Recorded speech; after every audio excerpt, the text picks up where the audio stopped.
Amém, meus amados? Nós estamos numa série chamada Feridos por Deus. E no primeiro momento, na primeira palavra, a gente falou sobre Jó, né? A gente falou sobre outras coisas, mas Jó foi o tema central. E de como Jó, sendo ferido, e a ferida que acometeu a vida de Jó, né, permitida por Deus, como aquilo pôde fazer com que Jó enxergasse a Deus, conseguisse enxergar a Deus, ver a Deus no meio da sua aflição, Jó tendo a sua fé provada. E a gente pôde ser edificado, muito edificado pelo testemunho, pela vida de Jó. Semana passada a gente falou em torno de Jacó, o quanto o caráter de Jacó foi ferido para que ele pudesse ser transformado, e Deus marcou a vida de Jacó, e ele passou a andar de modo diferente, passou a se posicionar de uma forma como Deus tinha chamado ele para se posicionar. E hoje nós vamos para a nossa terceira parte da mensagem, e creio eu que seja a última.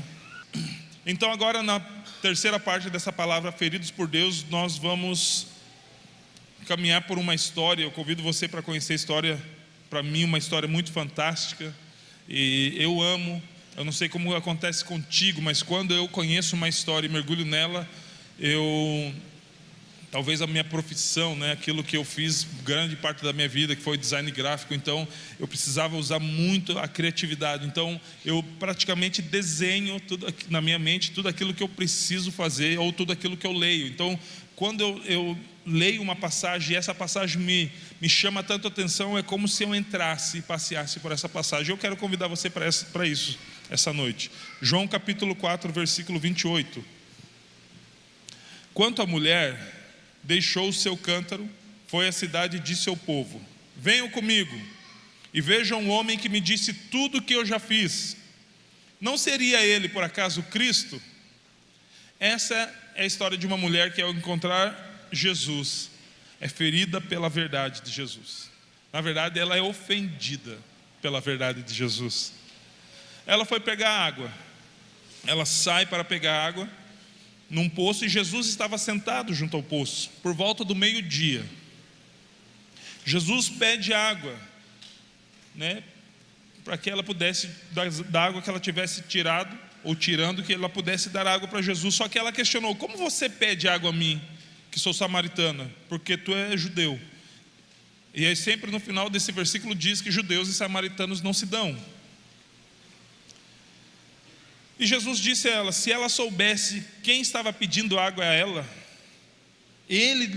ela poderia pedir água a ele, e ele lhe daria água viva. Mas ela faz, né, um comentário um tanto quanto irônico: como que você pode me dar água viva se nem você tem balde? Como que você vai tirar essa água? Como você tem água viva? E Jesus continua dizendo, né, você vai beber dessa água que você veio buscar, e você tornará a ter sede, e você voltará a esse lugar, vai precisar pegar água, vai beber dessa água, tornará a ter sede, e você voltará a esse lugar, vai pegar dessa água, vai beber dessa água e tornará a ter sede. Mas aquele que bebe da água que eu lhe der, se fará nele uma fonte de água viva que salta para a eternidade. Então ela pede dessa água para que não tenha mais sede, e para que também não tenha que voltar àquele lugar para buscar água. E Jesus fala: beleza, ok, tudo certo. Só que antes disso, vai e chame o seu marido. E aí ela responde: eu não tenho marido. Aí Jesus vem com a verdade que dói: dissesse bem, porque você já teve 5 maridos, e o que está agora contigo não é o seu marido. Uau! E eles ainda conversam um tanto mais sobre o verdadeiro lugar de adoração, e Jesus conclui que chegou o tempo em que o Pai procura os verdadeiros adoradores, que adorarão ao Pai em espírito e em verdade. Então entramos no texto ainda de João 4, mais versículo 25, que diz assim: a mulher responde a Jesus: eu sei que virá o Messias, chamado Cristo, e quando ele vier, nos anunciará todas as coisas. Versículo 26 diz: então Jesus disse: eu sou o Messias, eu que estou falando com você sou o Messias, esse que você está aguardando sou eu. 27: naquele momento chegaram os discípulos de Jesus e se admiraram ao vê-lo falando com uma mulher. Mas nenhum deles perguntou: o que você está querendo? Ou por que o Senhor está falando com ela Quando a mulher deixou seu cântaro, foi à cidade e disse ao povo. E eu creio que ela não foi dizendo ao povo de uma forma tranquila. Tudo aquilo que a gente vê do povo anunciando, alguém anunciando ao povo, a gente entende que é em alta voz. Então aquela mulher volta para a sua cidade, para o seu vilarejo, para o seu povo, e começa a chamar todo mundo: venham comigo e vejam um homem que me disse tudo que eu já fiz. Não seria por acaso Cristo? Então saíram da cidade e foram até onde Jesus estava. E o interessante, querido, é por que algumas versões chamam essa mulher de mulher pecadora. A Bíblia não diz o nome dela. Então não é exatamente uma mulher sem nome, mas nessa história ela não tem um nome. E algumas versões chamam ela de mulher samaritana, outras mulher pecadora. E por que os habitantes de Samaria não se davam com os judeus? Eu creio que é muito importante a gente entender isso para a gente conseguir passear por essa mensagem. Ela era considerada pecadora por causa dos seus vários divórcios e do seu atual relacionamento informal, com quem ela não tinha nenhuma aliança. Alguns dizem que o marido que ela tinha não era dela porque era de outra também. Então olha a realidade terrível e decadente dessa mulher. Ela ia perto do meio-dia para tirar água, mas segundo Gênesis capítulo 24, versículo 11, ao cair da tarde, quando as mulheres costumavam sair para buscar água, às 18 horas era o horário comum de uma mulher ou das mulheres irem tirar água. Então, se era comum, se era costume das mulheres irem ao final do dia, e eu creio que é por causa do sol, elas tinham que caminhar. Estamos falando do Oriente Médio, da Palestina. Então nós estamos falando de que era uma tarefa um pouco difícil se fosse feita com o sol no seu maior calor, ou um sol a pino, um sol de meio-dia, que é um sol quando está talvez no calor máximo. Então as mulheres, o costume das mulheres, em especial as moças, como é o caso aqui de 24, que acho que era a Rebeca, né, que Isaac, o servo de Abraão, estava indo buscar uma noiva, uma esposa para Isaac.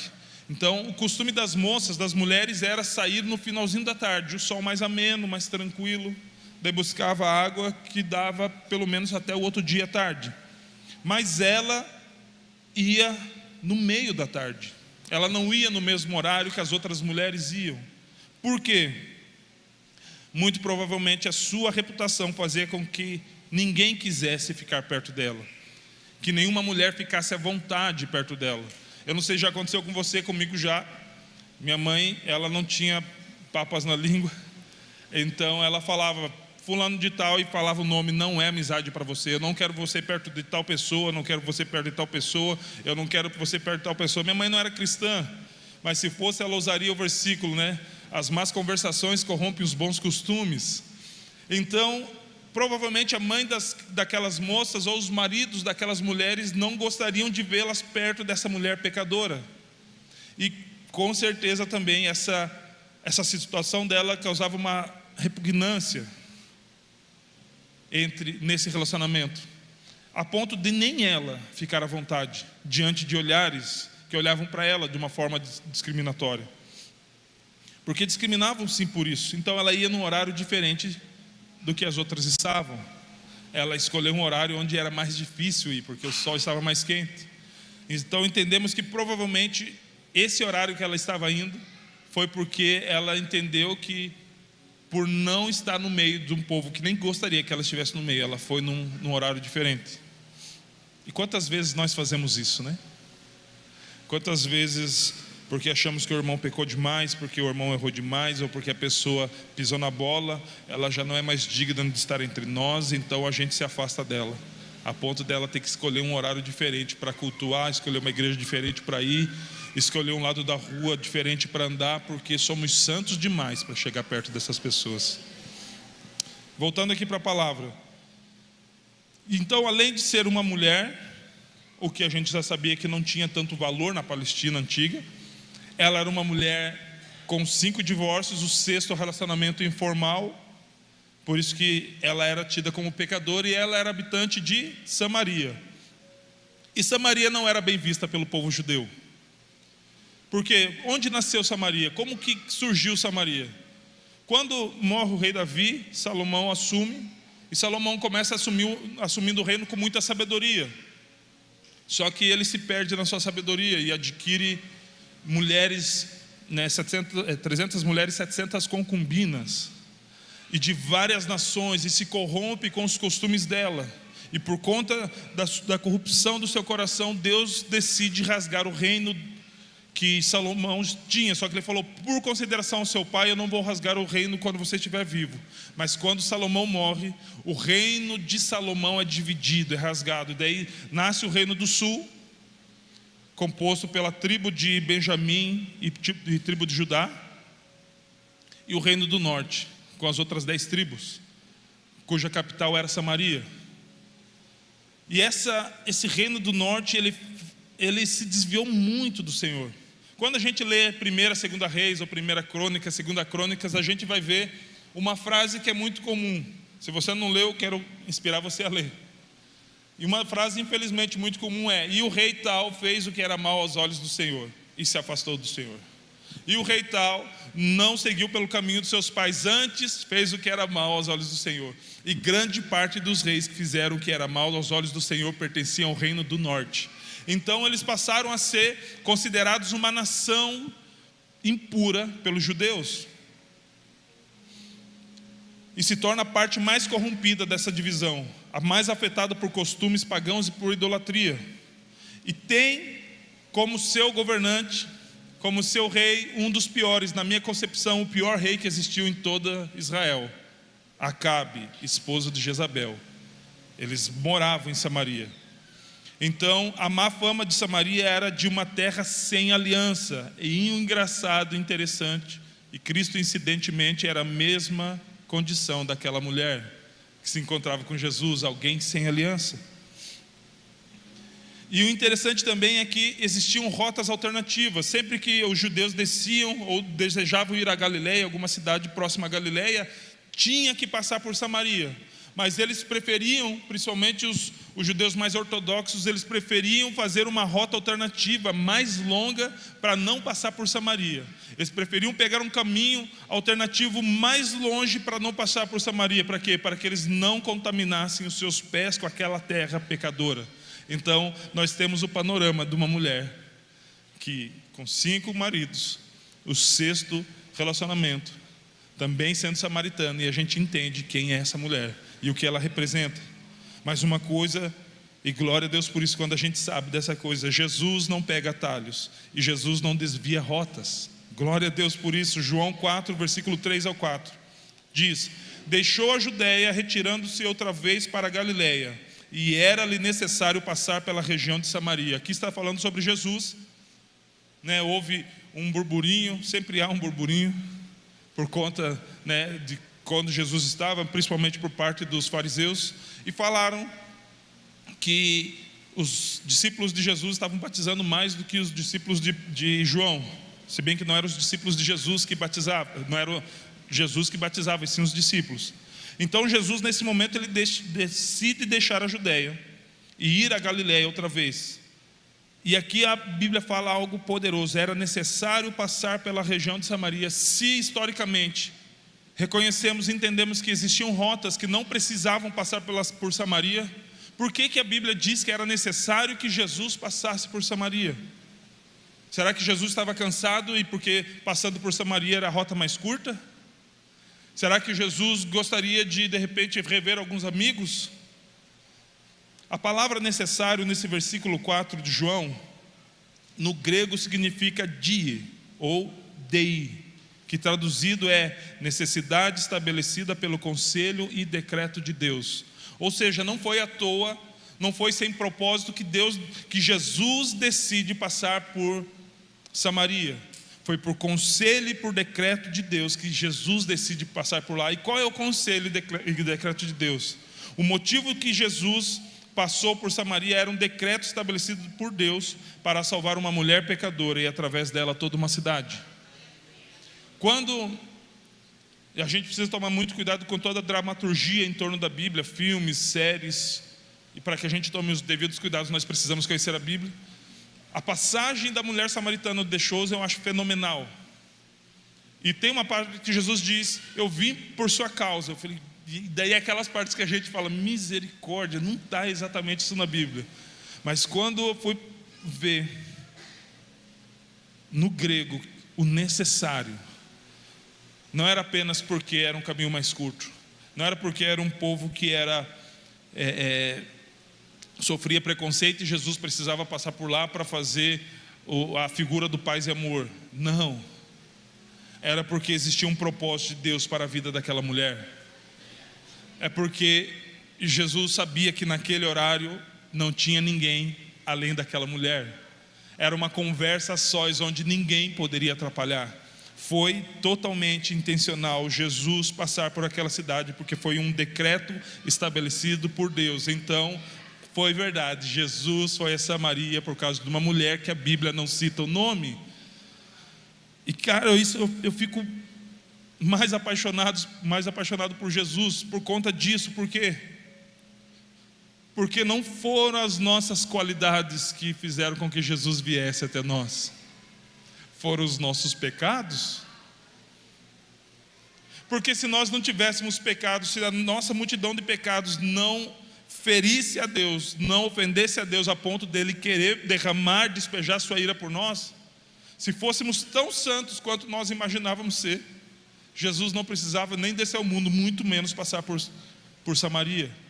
Mas se ele passou por Samaria, se ele passou por Guaratuba, é porque ele deseja nos salvar. Não é o nosso pecado que atrai a Jesus exatamente, mas é a necessidade de nos purificar dos nossos pecados que atrai a Jesus à nossa vida. Então Jesus tem essa conversa com essa mulher nesse poço, no poço de Jacó. E após a sua conversa com Jesus, essa mulher sai correndo, na minha concepção muito alegre, anunciando que aquele homem deveria ser o Cristo. E por qual motivo ela anunciou? Gritando aos quatro cantos daquela cidade a qual ela pertencia, que ela encontrou o homem que deveria ser o Cristo. Qual foi o motivo? Não foi porque Jesus disse que ela é vencedora e tinha uma chave da vitória para ela. Não foi por esse motivo. Não foi porque ela seria promovida e agora ela iria adquirir uma boa reputação, uma boa imagem, uma boa posição na sociedade. Não foi por isso que ela anunciou a Jesus. Não foi porque ela encontrou no Evangelho uma fonte de lucro, ou disseram que ela, ou Jesus disse que ela é o ponto fraco de Deus. Não foi por conta desses motivos. Então, por qual motivo ela anunciou que encontrou um homem que possivelmente seria o Cristo? Porque, versículo 28 diz: venham comigo e vejam um homem que me disse tudo o que eu já fiz. Agora eu pergunto para você, o que ela fez? O que Jesus disse que ela fez? Adultério? Fornicação? Ela era amaziada num casamento informal? Era isso que ela fez? Nos sentiríamos ou não ofendidos por uma conversa dessa? Se alguém expusesse coisas como essa numa conversa, nós ficaríamos à vontade? É óbvio que não. Mas como disse o Júlio, quando o Cris chega brabo em casa: pai, me chamaram de negro na escola. Eu falei: você é branco? Não. Ficou brabo por quê? É como se ela chegasse: me chamaram de adúltera. Você é santa? Não. Então por que você se espanta com a exposição dos seus pecados? Porque na verdade a gente não gosta que ninguém saiba daquilo que a gente faz escondido. Porque na verdade a gente gosta de manter uma capa, uma posição ou uma casca de que eu sou alguma coisa que na verdade eu não sou, mas ela não reagiu assim. Entenda, Jesus era o sétimo homem que entra na vida dessa mulher. 5 maridos, o sexto é amaziado, mas o sétimo é o noivo da igreja que entra na vida dela. As palavras que ela recebeu de Jesus não foi uma palavra, ou promessas que ela recebeu de Jesus não foram promessas como ela recebeu dos outros. Talvez ela tenha recebido dos outros promessas como: jamais vou te abandonar, ou você é o amor da minha vida. E pelo menos 5 vezes ela tem ouvido isso. Agora ela encontra alguém que não adoça em nada o caldo com ela, pelo contrário, engrossa, salga o caldo. Nos sentiríamos sim ofendidos numa conversa como essa, mas nos sentiríamos ofendidos, sabe por quê? Porque é verdade, e a verdade dói. Mas a história dessa mulher sem nome está descrita na Bíblia porque ela percebeu que a verdade de Cristo poderia acabar com uma vida de engano. Nós vamos entender que o Evangelho, por mais que seja uma espada que fere o nosso coração, mas ele pode produzir vida através de uma cura quando entendermos que somente a verdade de Jesus põe fim a uma vida de engano, a uma trajetória de engano, a uma trajetória de capas, a uma trajetória de duas caras, de caminhos que muitas vezes são encobertos. É somente a verdade de Jesus, e a verdade de Jesus não veio para nos envergonhar. Jesus não quis envergonhá-la falando aquilo que ela havia feito. Jesus quis se revelar a ela, porque diante daquilo que ela tinha feito, Ele poderia redimi-la de tudo aquilo que ela fez. Como a gente já disse antes, Jesus não se escandaliza com o nosso pecado. Por isso aquilo que ela fez para Ele, por mais que não fosse bom aos olhos de Deus, a gente jamais vai fazer alguma coisa e Deus, meu Deus, eu não sabia que você ia fazer isso. Quando Ele comprou eu e você, Ele já sabia o que Ele estava comprando. Mas Ele nos deu o seu Santo Espírito para que a gente resistisse ao diabo.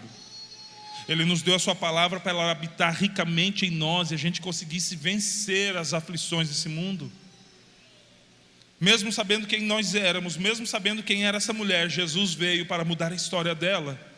Alguém que ninguém queria se aproximar, mas Jesus veio e desejou, quis mudar a história dela, mas isso dependia dela, porque Jesus fez a sua parte. Uma vez eu falei aqui, eu acho que foi semana passada, então eu vou falar de novo só para ficar mais fresco.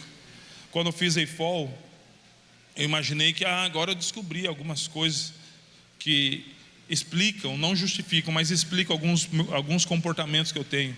Então eu vou fazer uma oração, um Kami Kami Ha, e vai ficar tudo certo, e automaticamente eu vou passar a ser uma nova criatura, alguém totalmente parecido com Cristo, sem precisar fazer nada, só o fato de eu ter orado e está tudo bem. Daí eu ouço no aconselhamento, Alex, você precisa passar por uma reeducação e mudar os seus hábitos. Mas não era só orar? Não era só orar e está tudo bem, glória a Deus, aleluia, e bora para frente, bora para cima? Não, uma reeducação, e a mesma reeducação essa mulher precisou passar. O mesmo conhecer da sua jornada, essa mulher também precisou passar.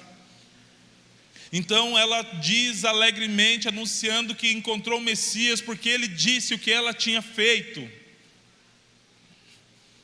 Mesmo que aquilo que ela fez não são coisas que a gente se orgulharia de fazer.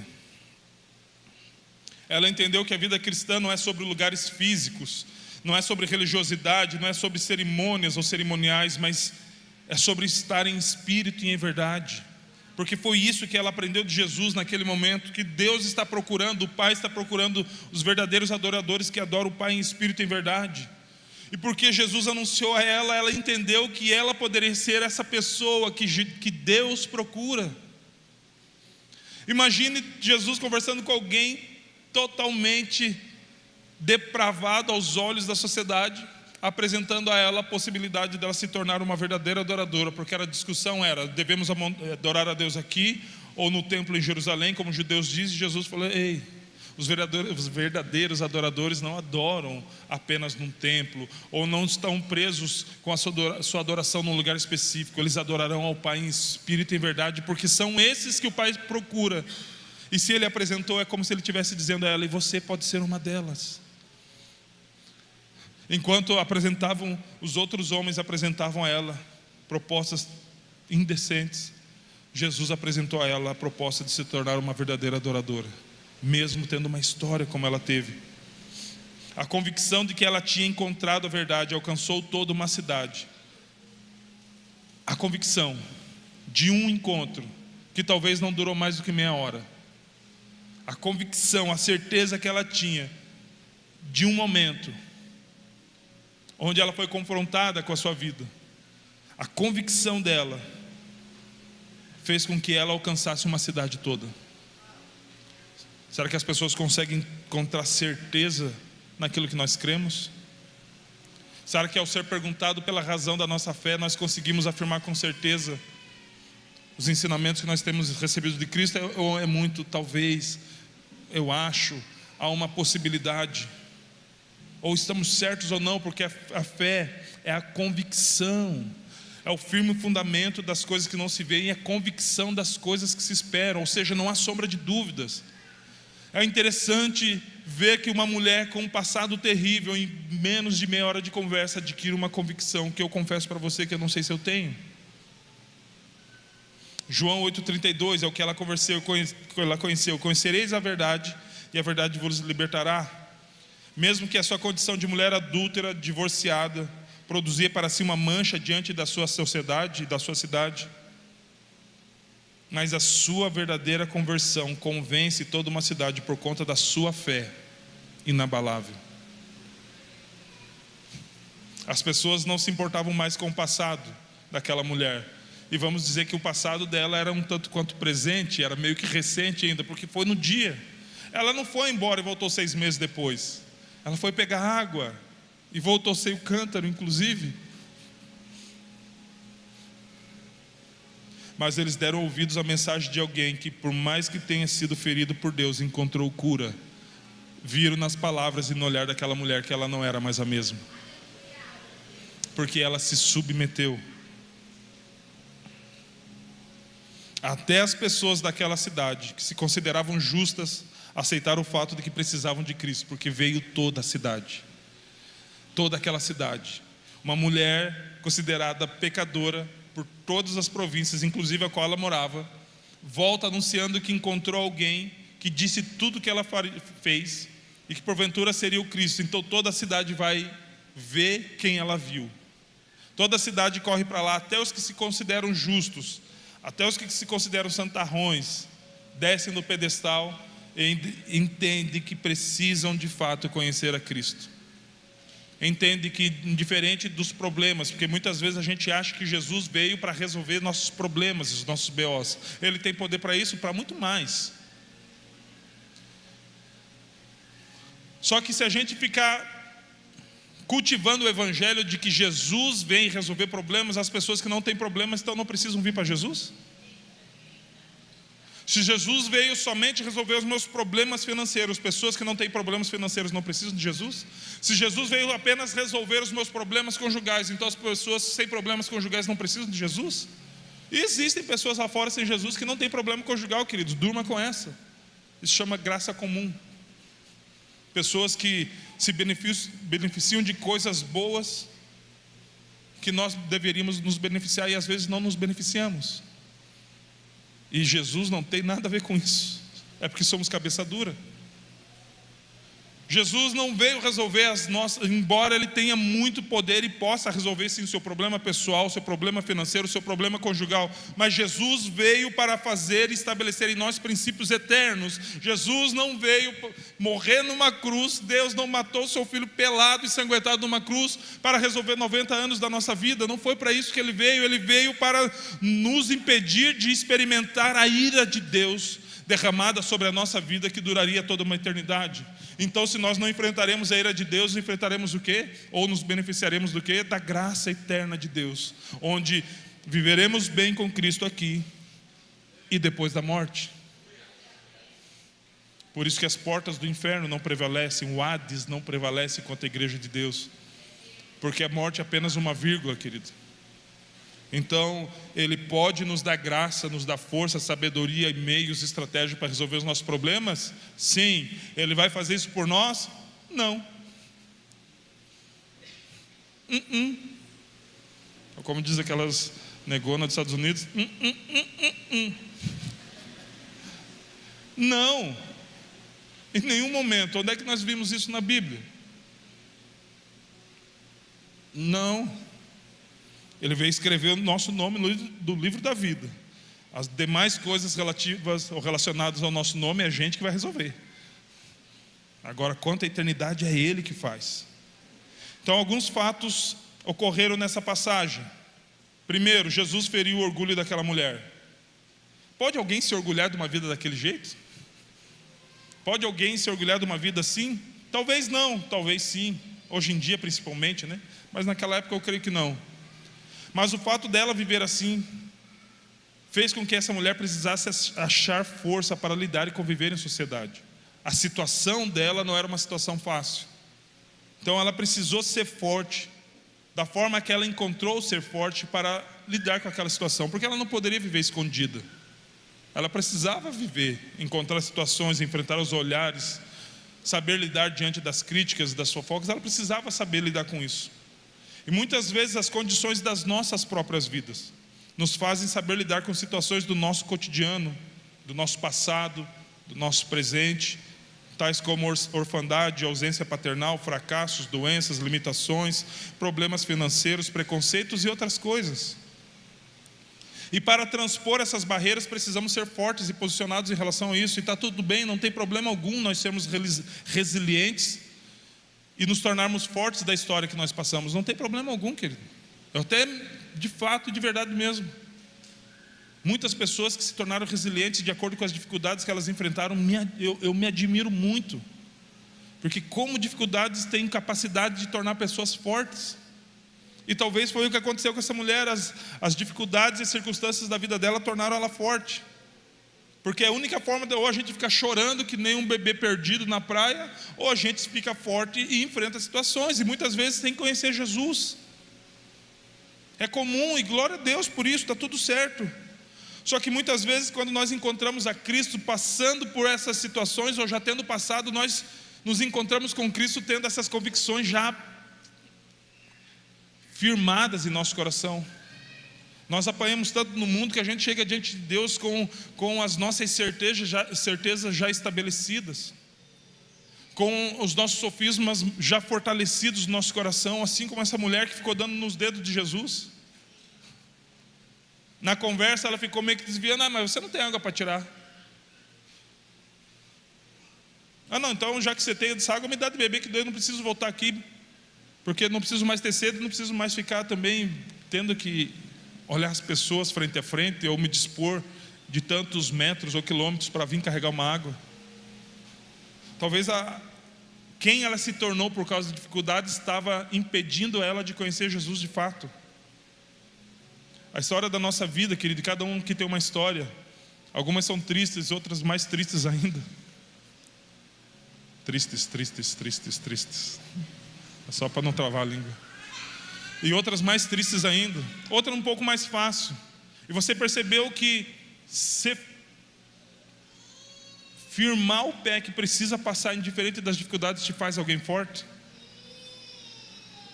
Só que esse alguém forte lá no mundo, que chega agora diante de Cristo, continua querendo ser forte, quando na verdade diante de Cristo nós não temos que ser forte, pelo contrário, temos que ser fracos, temos que ser vulneráveis, temos que nos expor, temos que baixar a guarda, temos que dizer: Senhor Jesus, eu lutei até aqui, mas eu não quero ser mais o mesmo. Por quê? Porque nós nos encontramos com alguém que não vai nos ferir como a nossa história nos feriu, como as pessoas a gente acha que nos feriram, ou até que seja verdade, ou como a vida nos bateu. Não, a gente está encontrando alguém que está pedindo: ei, deixa o seu fardo pesado comigo e pegue o meu que é leve.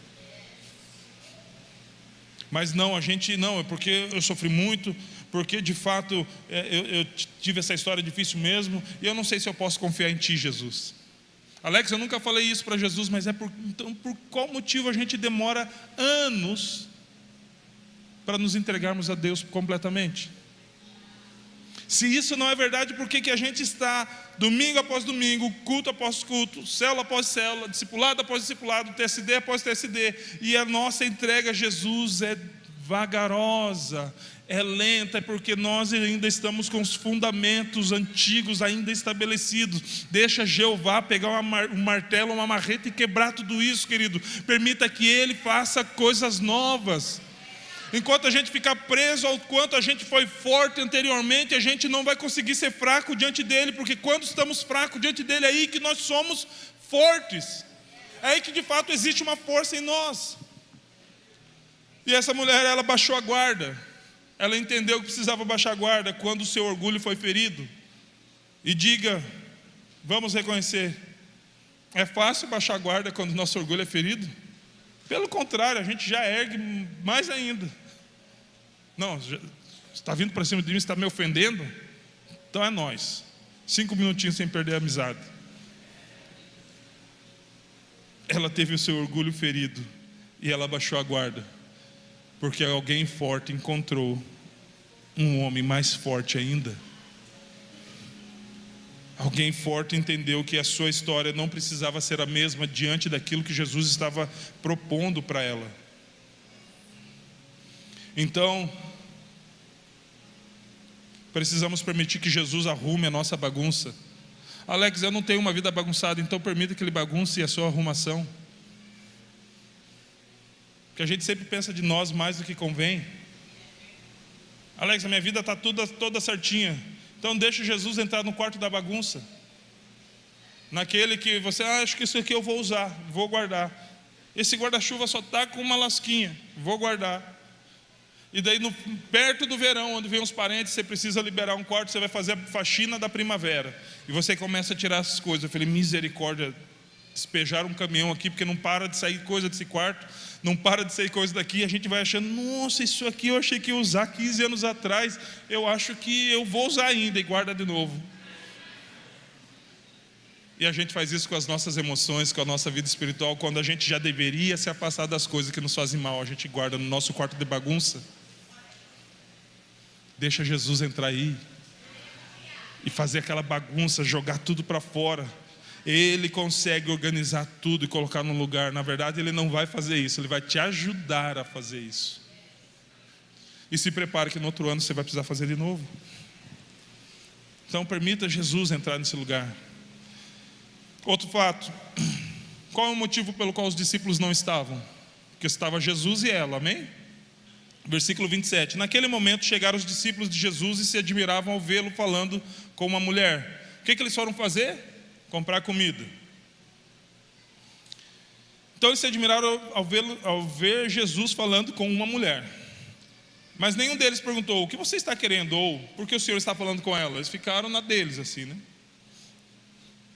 E eu faço uma pergunta para nós. O quanto nós discípulos, somos discípulos de Jesus, amém?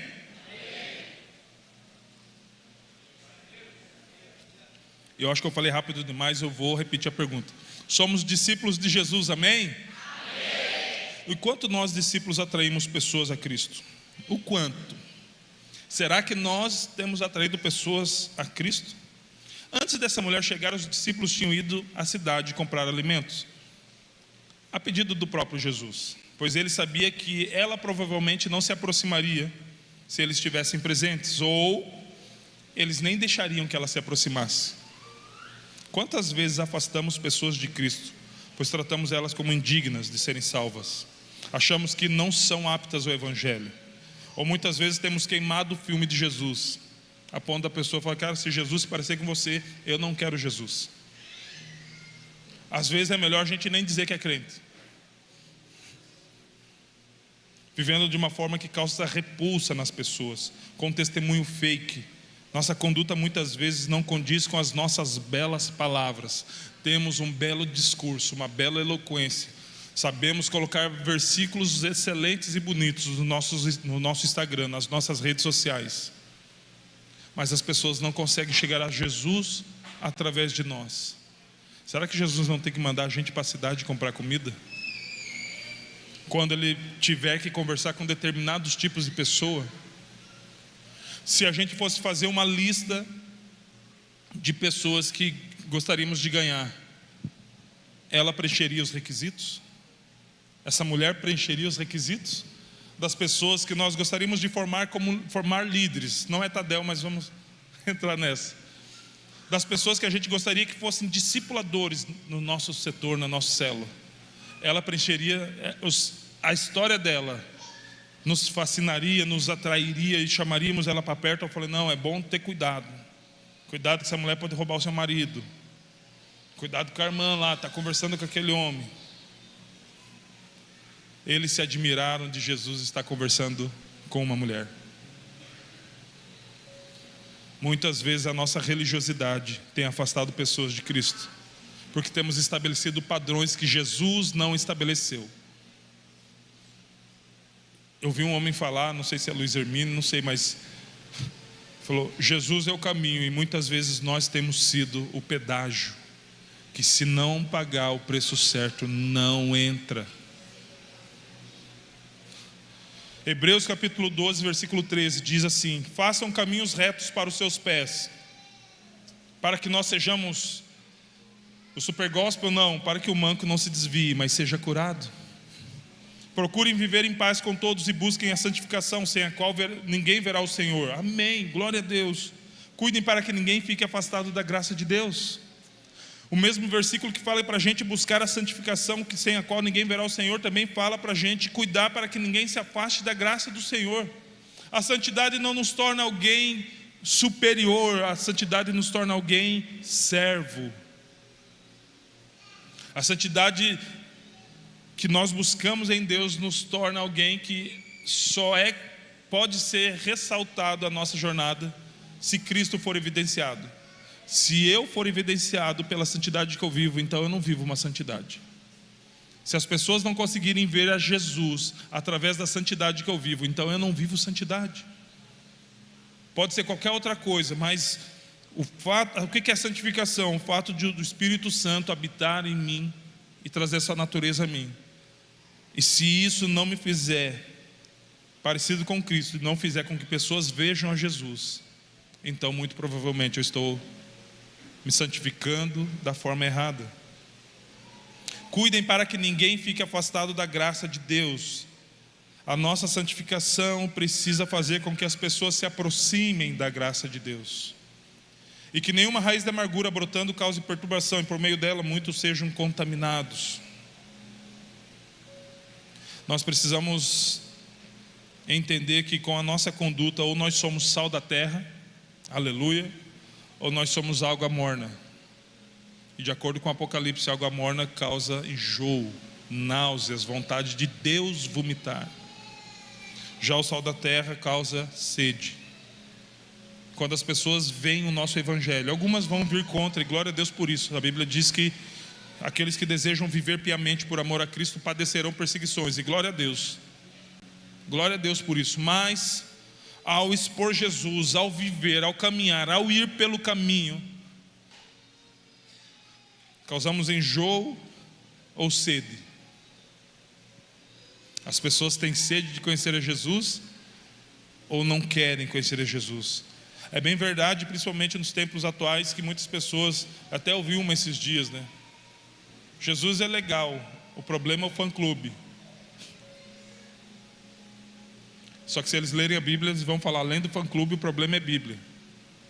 A gente teve uma parente que fala, eu gosto de Jesus, mas eu não acredito na Bíblia. Eu falei, qual outro livro fala de Jesus que não a Bíblia? Como é que você não acredita na Bíblia, mas acredita no tema central dela, que é Cristo? Não é? E essa geração atual, assim, é por isso que Jesus está levantando você, querido, como luz para essa geração. E essa pecadora resolve pegar o pouco de conhecimento que ela teve a respeito do Messias e anunciou a toda a sua cidade. Se tivermos de fato convicção de que aquilo que nós ouvimos aqui, nos Tadéis, nos cultos, nos lives, no seu TSD, se a gente tiver convicção, o litoral será pequeno para aquilo que Deus quer fazer. Se nós tivermos certeza, sem dúvida alguma, se vivermos com ausência de dúvida daquilo que Jesus de fato é, haverá alguma coisa impossível para Deus fazer através de você? Não.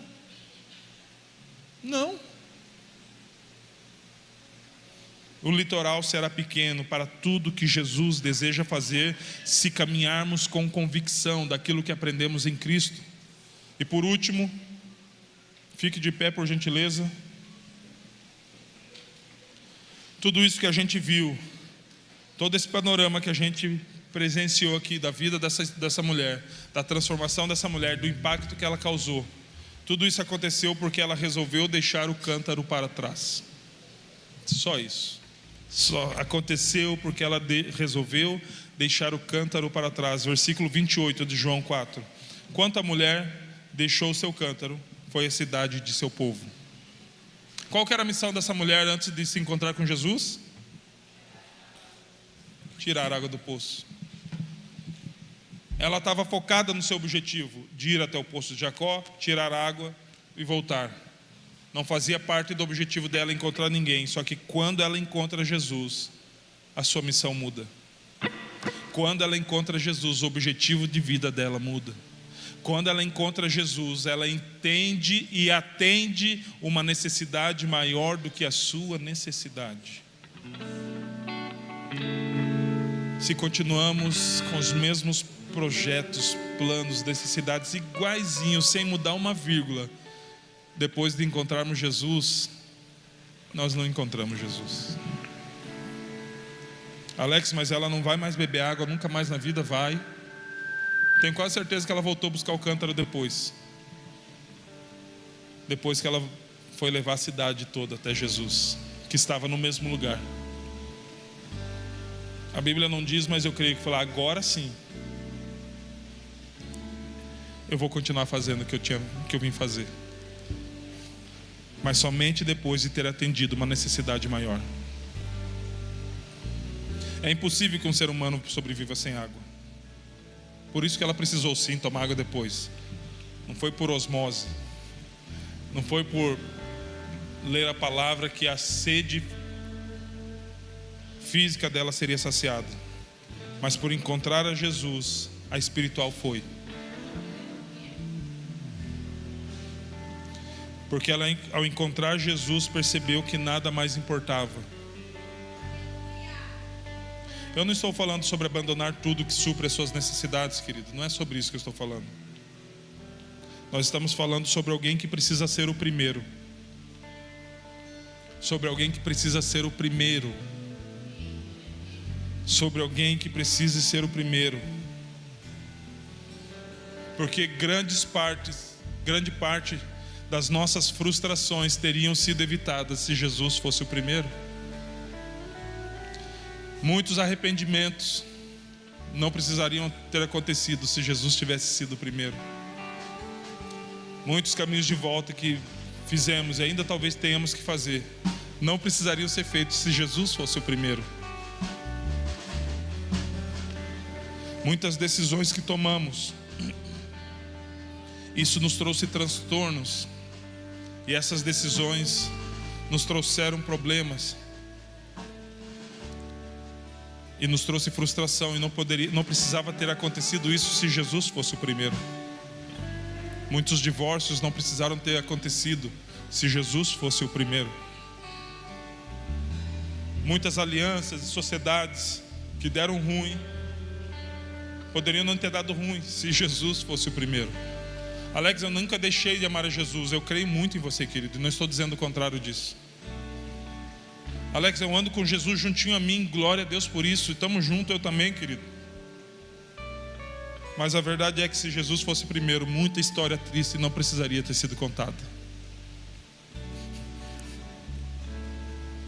Por isso essa mulher decidiu colocar Jesus em primeiro, e ela demonstrou isso deixando o cântaro para trás. Existe uma necessidade maior, existe uma missão mais importante, que até então era de buscar água. Está aqui o cântaro,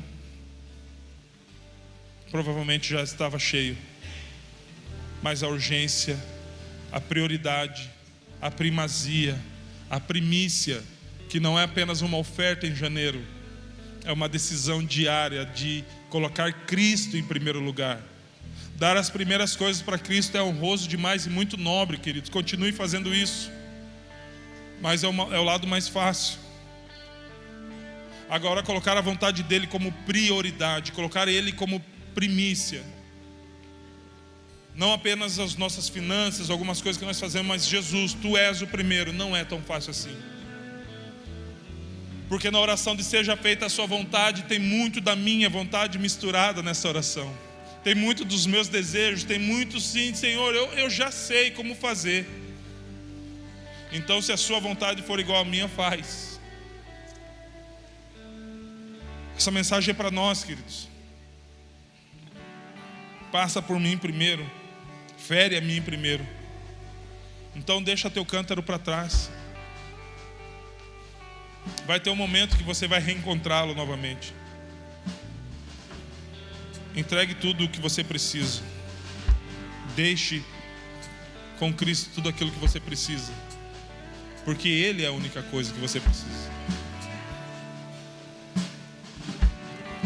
Mais de 2000 anos depois, eu percebo que Por mais que eu tenha mais de 25 anos de batismo, a meia hora que essa mulher passou com Cristo dá um baile na minha vida. A meia hora que essa mulher passou com Cristo acaba sendo muito mais intensa do que tudo aquilo que eu vivi. Só que isso não me faz depressivo por conta disso. Isso não me torna, agora Alex, eu estou sem saída. Perdi para uma mulher pecadora. No básico, todos nós pecamos e destituídos estamos da glória de Deus. Mas a questão é, era necessário que houvesse esse culto hoje. E lembra que necessário vem de um decreto de Deus para que aconteça algo. Era necessário que estivéssemos aqui essa noite. Era necessário que eu e você ouvíssemos essa palavra e de alguma forma pudéssemos entender que o cântaro que estamos segurando se refere a alguma coisa que nós precisamos, mas não é prioridade. Se refere a algo que nós estamos indo buscar, mas que Jesus deseja nos apresentar algo muito melhor. Que algo que nós estamos fazendo representa o nosso esforço, representa o nosso trabalho diário, mas Jesus quer nos apresentar algo ainda mais excelente. Só que nós precisamos deixar nosso cântaro, deixar a nossa missão superficial, deixar o nosso objetivo anterior, para que o propósito dele se cumpra em nossa vida. E eu quero orar contigo. Já peço perdão. 1 minuto. Estou aprendendo. Quero orar contigo, querido. Se você está aqui e você nunca se entregou a Cristo de fato, nunca fez uma oração recebendo a Jesus como seu Senhor e Salvador. Se você está aqui, talvez veio como convidado, e você entende que por algum motivo você está aqui, porque fulano me convidou, porque ciclano me convidou. Não, você está aqui porque era necessário que você estivesse. Porque existe um decreto e um propósito da parte de Deus no fato de você estar aqui hoje. Se você está aqui e deseja se entregar a Jesus, ou você já caminhou com Ele e agora você deseja reconciliar com Cristo, voltando aos caminhos dele, estando debaixo do seu senhorio, fazendo a sua vontade, porque você entende que a minha missão de vida só tem um valor se esse peso for eterno e se Cristo de fato ser aquele que começa a partir de agora a ser o autor da minha missão. Então, se você está aqui e deseja se entregar a Jesus, faz um sinal com a sua mão, por gentileza. Levante a sua mão, glória a Deus. Temos mais alguém? Mantenha a mão levantada, por gentileza. Você que gostaria de reconciliar com Cristo, se entregar a Jesus. Gostaria que vocês estão aí, se vocês não vieram com alguém, mas algum casal fosse até você e trouxesse vocês aqui à frente, por gentileza.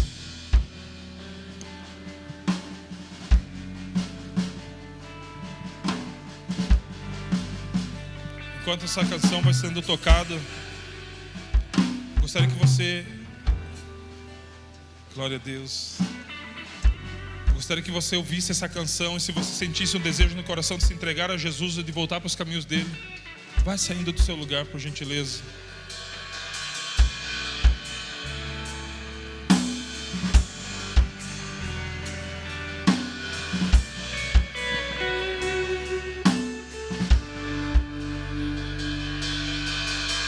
Junto ao poço estava eu, quando um homem judeu viu a sede que havia em mim.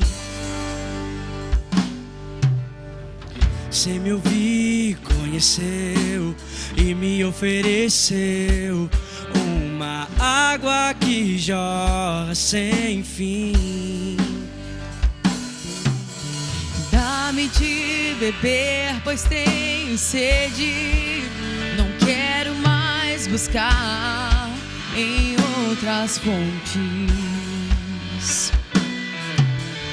Não precisarei aqui voltar pra minha sede saciar, uma vez que eu já ouvi teu falar. Dá-me de beber, pois tenho sede. Não quero mais buscar em outras outras fontes. Não precisarei aqui voltar pra minha sede saciar, uma vez que eu já ouvi teu falar. Tu és por quem a minha alma esperou, a fonte da vida que me encontrou. És o dom de Deus, o Messias.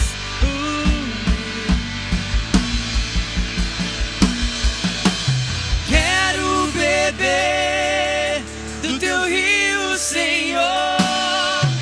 Sacia minha sede lá no meu interior.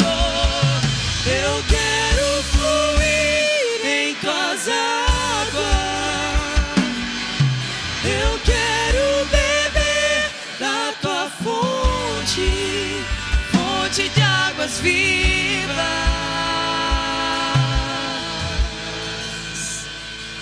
Amém. Eu gostaria de convidar vocês a fazer uma oração comigo, amém? De repetir uma oração comigo. Antes dessa oração, eu gostaria de insistir mais uma vez. Você que está aqui, você deseja se reencontrar com Cristo, ou se entregar a Cristo, mas você não saiu do seu lugar. Eu não posso fazer essa oração sem antes fazer mais uma pergunta. Você está aqui e deseja se entregar a Ele, você deseja reconciliar com Ele, deseja de colocar a sua vida diante dEle. Saia do seu lugar e vem aqui para frente, querido. Ainda temos alguns minutos. Você não veio a esse lugar à toa, você não está aqui por um acaso. Existe um propósito pelo motivo de você estar aqui essa noite. Amém.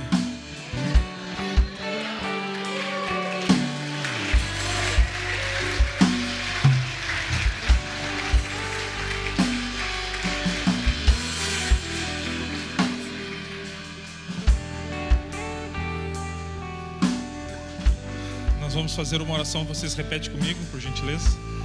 Repete assim: Senhor Jesus, eu reconheço que Tu és o Filho de Deus. Veio a esse mundo, morreu no meu lugar, e eu reconheço que eu sou sim um pecador.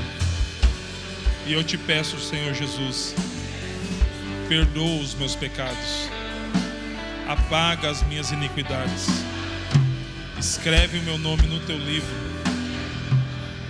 Eu reconheço e confesso que Tu és o Salvador, e eu recebo a sua salvação.